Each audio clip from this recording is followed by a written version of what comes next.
Well, hey, welcome to the Brian and Jesse podcast. Don't have Jesse with me today, but I do have Mayor Cole Stanley. Mayor Stanley, what an honor it is to have you with us today. Man, thank you. I love that. You just reminded me, you are my second favorite Gibson. Probably your fifth, if you put all the family together, probably the fifth. Man, I've known you for a long time. Yeah. We go back a long way. So this is fantastic. And I love what you stand for. It's an honor to be here with you. Love you as a man and a person, been a good mentor to a lot of people. And then, you are just unafraid. And so you make me a better person. I'm like, man, I better get out there and start working a little harder. O'Brien's making me look bad. Well, I appreciate it, Mayor. I think we're called, as men of God, and also Americans, right? Mm-hmm. You're a native West Texan. I'm a Kentuckian. So I started in Kentucky, moved to Texas, but I think we have to, I say raise a little hell for heaven, right? Somebody has to make sure that what our nation was founded on, our country was founded on, it stays where it is. And I appreciate that about you. You got Christian values, family values. You love this city. And when I think about Amarillo or West Texas, honestly, I think about Cole Stanley. It's like, who is the Amarillo guy, born and bred, blue collar? I met you at the gym in my 20s. And I think we helped put together a power team meeting way back in the day. Yeah, we did. Those guys were tearing apart phone books. People don't even remember, probably what that is. But yeah, that was awesome. And we really were. And so definitely blue collar. It's funny, like I am native Texan, so I think fifth generation. No, I'm sorry. I'd probably be more like eighth, really. It's my fifth great granddad that, Colin McKinney. And so on my dad's side, but his grandmother. So Collin County, McKinney, Texas. So he signed the Texas Declaration of Independence. And so that's my lineage. But they came from, a good portion of my family came from Kentucky and Tennessee. So we got here a little quicker than you did, but we all got here as soon as we could, right? That's funny. You guys are Kentucky and Tennessee. Yeah. There's such a connection between Kentucky and Texas. You go all the way back to Alamo, the players that showed up there. You guys needed us. Well, the Texans needed our kind. I'm telling you, and I definitely want to be complimentary, referring to myself and everyone else as rednecks. We have that redneck blood in us that is like, it's strong, it's Southern, and it is that hospitality kind of. What I like is it's turned into that cowboy culture. 100%. It's a Western heritage, but yeah. So. My fifth great granddad was settling Texas. He would still ride horseback in his 70s, back and forth, bringing people from Kansas to Texas. So helped to settle Texas. And so, man, I'll never leave. Wow. When you said redneck, I was reminded I was preaching in Ireland, and a guy heard my name. He said, Gibson. He said, where Gibson? He said, do you get mad easy? Do you get riled up? I said, oh yeah, I go crazy. He said, you're red faced. You look like us. He said, I know, where are you from? I said, Kentucky. He said, your people were from Scotland, and y'all settled a village in Northern Ireland. Yeah. And then y'all moved from Ireland to Kentucky and Tennessee. They moved into the hills. Those people served King William Billy, and so they called them hillbillies. And then he said, y'all served a Protestant king, and when you went out to war, you wore a red bandana around your neck, covered by the blood of Jesus. It was a symbol. Yeah. And they said, so they called you rednecks. I had to go to Ireland to hear that. As much as I pretend a lot that I know what is going on and that I'm learning right here. That's the first time I'd ever heard that. I love that. Yeah. So rednecks from the red bandana around their necks, but really the hillbilly thing, that's even cooler. So like you think of like hillbillies, rednecks, blue collar, whatever, and it's a derogatory term for a lot of people. It's never been that way for me. 100%. Like, I'm like, yeah, I'm a redneck. I work hard. Like, I got a sunburn half the summer because I'm outside, but like, that's such a cool education. I'm going to take that one. So to us, it means hard working, blue collar upbringing, traditional values, love and family, God and country, right? Right. That's what I think of. Faith, family, freedom. Those were my three big points when I got into all this. And you're just trying to identify yourself. So it's like, hey, tell us about yourself. Well, here's what I'm about. Well, about faith first, family second, freedom. Without all three of those together, I don't want to live here. And then I think it goes to the core of like where we come from. And then if you don't know where you're coming from, how do you know where you're going? And so that's the thing about a loss of vision, and so much stuff. We were talking earlier, excellent show by Larry the Legend, legend Larry. He didn't like Halftime Halsey. I don't know that that's a good. He wasn't into that one, huh? But we got into a little bit of the topic, like what is the world teaching us right now? Well, it's teaching you to conform. It's teaching you to look like a zero, just be neutral. Don't be positive, don't be negative. I mean, just be complacent, just sit, just accept everything. But ultimately all that comes down to identity. And so like for me, I definitely will preach, from a leadership standpoint, what does it take to be a good leader? Man, you need two things, identity and purpose, right? Identity always precedes purpose. So if you don't know who you are, how can you go accomplish what you're supposed to do? Well, a lot of my identity comes from like knowing where I'm from. I was raised that way. Who's my granddad? What did he teach me? What do we stand for? What are our family values? What is that tribal knowledge? Knowing that part of my family's from Kentucky and that we got here and that we're rednecks. Like that's a good identity. I'm taking that one, so that's cool. Yeah, take it and use it, Mr. Mayor. Tell me this now. Now you've served, and I believe you've done a wonderful job for Amarillo as mayor the last few years. Why would a guy like you, you've started a business from scratch, right? Successful man. You've got your licks in. You're in a place where you could do well and probably cruise now. I know that they're not making mayors rich in Amarillo, Texas from that job. It really is it's a tough job from my perspective. It's low pay. And a lot of times it's thankless. And I appreciate what you guys do to serve the community. But why would you get into this deal? Because people asked me once upon a time, would you run for mayor? I was trying to talk you into it. I thought I'd make a good second, man. You go be the mayor. I'll run place one again. No, you're the guy. Why are you the guy? Well, to be realistic and always love being upfront. I didn't know what I was getting into.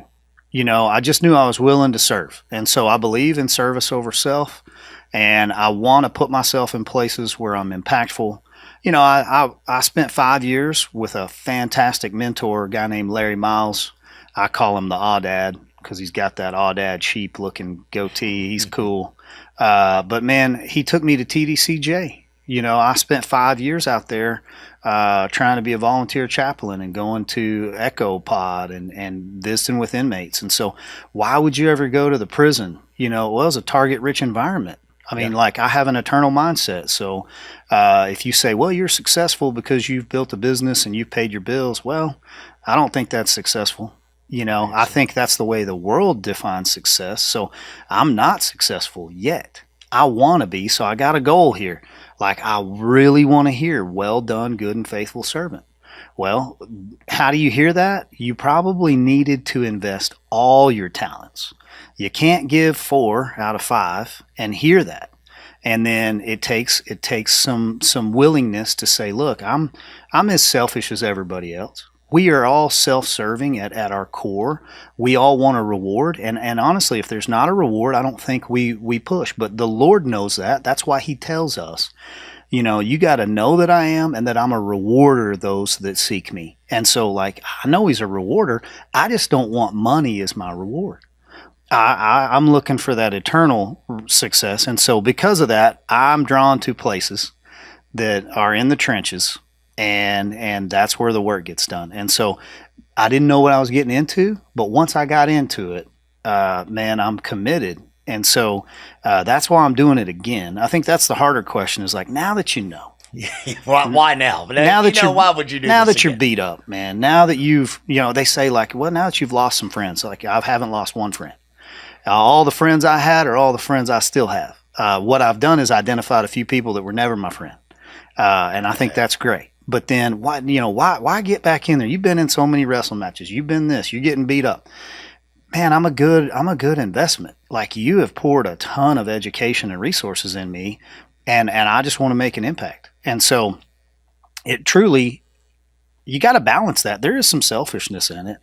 it's just knowing that you're selfish because like you've got one boss and you want to please him.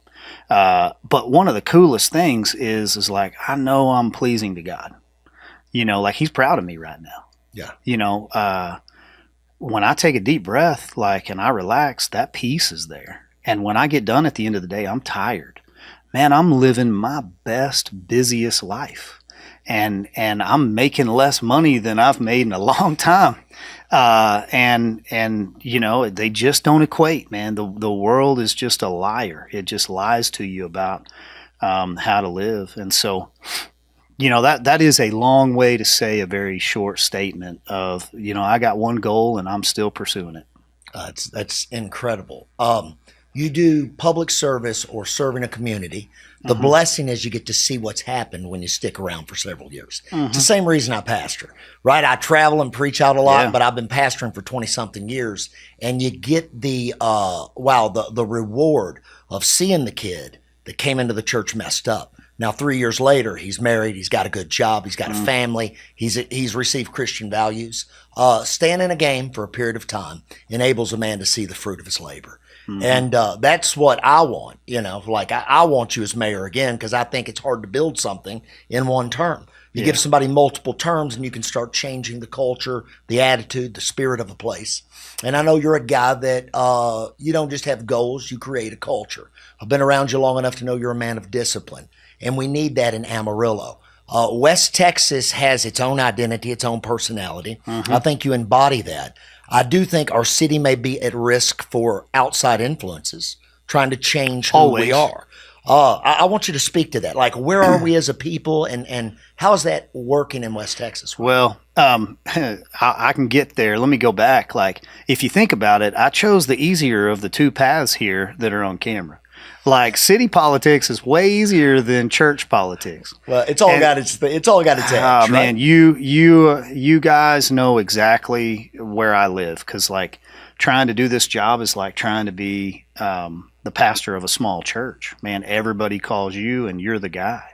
And if you want to be approachable and I am a man of the people. I'm a blue collar mayor.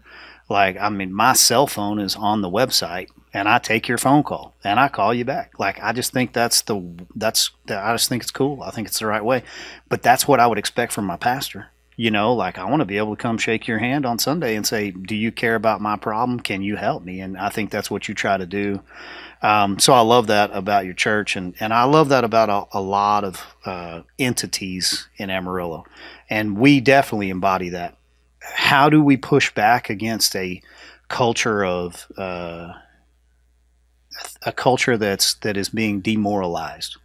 And what I mean by that is that morals are absolute values and standards, and the way in which we behave around each other. Those are being taken away because, like, if you strip that identity away from that man, then you can strip that purpose. And without identity, without purpose, you don't have value. And if you don't have value, how do you treat another person with value? Well, now we're demoralized. So now we're just transactional, and so you lose that. Well, how do we keep that here? It's in the simple things. Respect is currency in this community. Man, when I say, how you doing, sir? When I open the door for you, when I actually want to know, are you doing okay?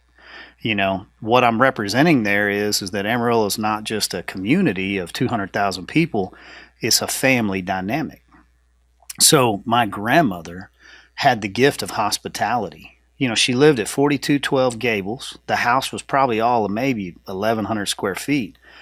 But man, when you walked in her house, you knew you were welcome. You knew you were valued, and you knew you were cared for, and she would make you something. You were going to eat something. Oh, yeah. I should have been a lot bigger, probably, as well as I was fed. But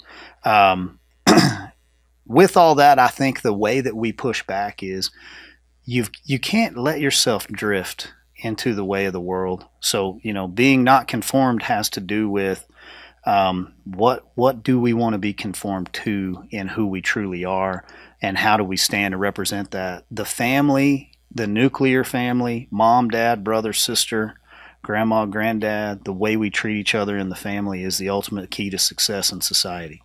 And as we see that being diminished, you see the attack on the family. You see the attack on marriage. And ultimately, I see that hit your bottom line in how I'm trying to manage your tax dollars, because I do pay for public safety.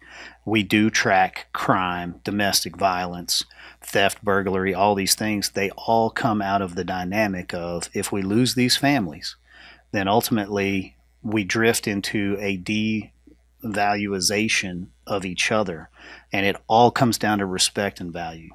Well, I love the statement, respect is currency, in West Texas. And I do see that. Those values aren't just West Texas values, those are biblical values. And so much of that's been woven into the culture here forever.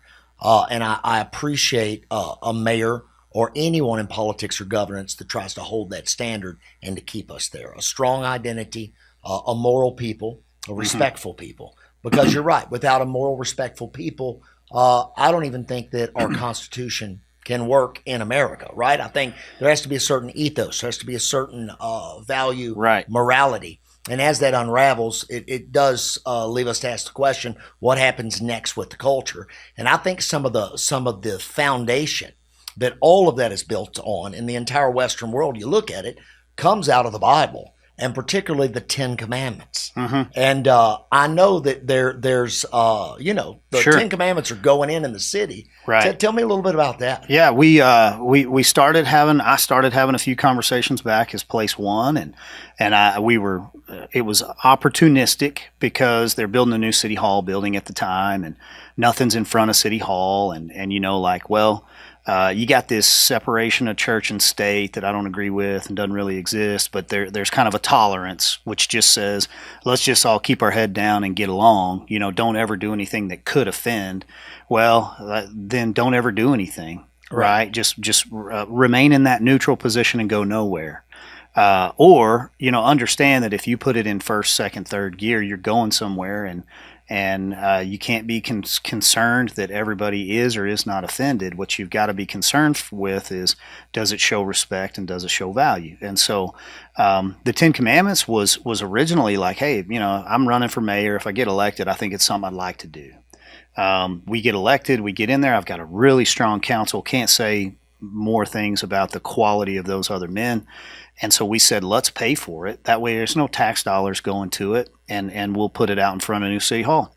So the arguments start, and you can't do this. And so it turns out, we were able to hire a good law firm that they're charging us nothing, and they'll take care of everything but with the city. But it's the approved document per the Supreme Court. So the Supreme Court approved the monument that's at Austin, Texas, at the Capitol. And so if we put that, a mirror image of that up, then it's totally allowable because it represents tradition, it represents value, and it's historic. Sure. And so when we were willing to pay for it, the community came in at large. And I had multiple community members saying, we want to donate. So council has since said, okay, we're not paying for it, the community's paying for it. And so Osgood LaGrone Monument Company is where people are writing checks. And I mean, you can donate $10, you can donate $100. I had a guy donate $1,000. But when that gets to Osgood LaGrone, you just mark on the check, for the Ten Commandments, and we have and are funding that monument, and then the city council just gets to accept it as a gift, and the community at large gets to put it out there in front of those flags. And so I love what it stands for. I don't mind that it's a little controversial. It's strange that thou shalt not murder is controversial, but outside of all of that, it does stand for something, and if it does stand for something and it has value, it should be controversial. Yeah. Because it has meaning, and I want things in front of City Hall that have meaning. I want things that direct us and beacon us back to who we are. I want things as a leader that I can point to that says, that's my document that I'm truly trying to fulfill. That's my moral motivation in how this is all worth it. Otherwise, selfishness, just let's go home. Yeah. And let's just stay inside and not worry about community.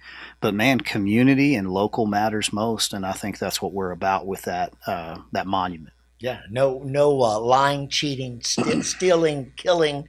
This is pretty much what embodies, right, the Ten Commandments, and it's what most of the legal code in America came out of, and it's everything's based on it from biblical literature. So even if a person's not of the Christian faith like you and I are, which we're both strong believers, they have to look and say we would not have the Western culture that we have apart from the Ten Commandments, and we certainly wouldn't have the ethics that are here in West Texas. I think it's the same way when we transact currency that says "In God We Trust," and when we put on our police vehicles, to serve and protect, "In God We Trust," and so. The acknowledgement of God is the only thing that's controversial out of the document. Sure. If you could just take God off of it, I think everybody would say we're happy, on that side. Yeah. But on our side, if you take God out of it, then I have nothing to be happy about, because you've taken my eternal perspective away, which is the only thing that really matters to me. I have no motivation if this is it outside of feeding my belly and pleasure. And this is something that, you can go through Freud and you can go psychoanalytical and you can run this thing all the way to the hilt. They all arrived at the same pursuit of life, philosophical understanding, that this life is truly worthless. It's truly worthless if that is all this is. If all of this is just what it is and we all just cease and become nothing, then you have no motivation. And so you look at this world where if you refuse to see good, you still are forced to see evil. Where does evil exist? It's easy to see it, so it's easy to believe in good, which makes me a believer in God, which puts me in a place of like, this is all worth it, and I'm here for a purpose. That's great. I've traveled the world preaching the gospel, and this is a nation that's founded on Christian principles, founded by Christians. We have religious freedom for all faiths here, but I like to keep reminding the populace that it was the Christian faith that made this America that we live in. Mm-hmm. And I appreciate what you stand for. I appreciate your strong view on God, his touch on our nation, and also morality in government. In closing, we're about out of time, but what would you say to the people of Amarillo before we get out of here today? I guess I'm not asking for a vote. I'm definitely not here to do that. I'm comfortable in trusting the outcomes to the Lord. I believe that He is in charge of the outcome, and so I'm going to keep working hard. And I'm not a leader because I got elected. I got elected because I'm a leader. These other people that are running, man, they're leaders, and they're good people, and I'm going to stay positive. And, I truly hate politics, but I love the game plan. And so if I can say anything about like what I'm about, I'm going to stick to the game plan. And the game plan can be inside of City Hall or it can be outside of City Hall. It doesn't matter. But the game plan is to serve and to lead by example. And so when I get an opportunity to get a microphone, I like speaking, but ultimately, actions speak way louder than words. And I think that, if you don't know where I've been and what I've been doing over the last 2 years, that's all I'm trying to do is just show you what we're about. And then, you make up your mind and it's all good from here, but, it's been a crazy, worthwhile experience, and I'm thankful. It's been hard, but I'm thankful for it, and so I'm a better person because of it, and I owe that gratitude to my taxpayer and my constituents that have put their trust in me up till now and let me serve them.